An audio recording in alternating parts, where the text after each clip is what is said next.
Idromi në Shkodra, mbretëresha e arteve dhe artiste e Alpeve shqiptare titulloi kështu ekspozita hapur në Galerinë e Arteve në Shkodër. Në këtë ekspozitë paraqiteshin veprat e artisteve shkodran dhe urbaniteti kulturor të veriut të Shqipërisë për publikun e Shkodër. Olsi Laska, drejtues projekti, tha se veçanta e ekspozitës është se janë 5 vepra që janë ekspozuar për herë të parë.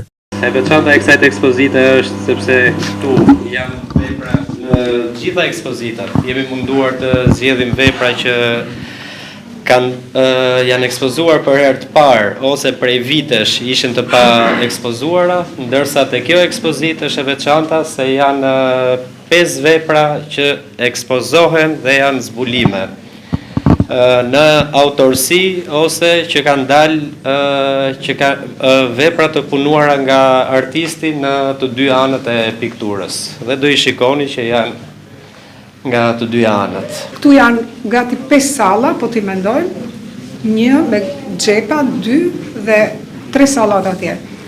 Në konceptin tim dhe të Olsit, ka qenë që t'i shpërndajmë veprat e artit duke i nisur me një figurë shumë të rëndësishme të artistëve të Shkodrës. Dhe prandaj ndodh që kur të hyni do të balleni me Zev Kolombi në atë krah.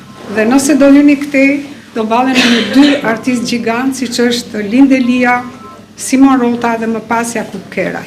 Nëse do dilni në sallën që duket si një xhep i fshet, por që e kemi bërë paksa me një trup, do të gjeni motrat tonë të Kolidromenos dhe një seri veprash të Kolidromenos, cilët janë 2 në restaurim, si tha Olsi, por që ne i sollëm këtu për të parë edhe procesin e restaurimit, por edhe të procesit tjetër që ka Galeria Kombëtare e Arteve, të zbuloj vepra të reja.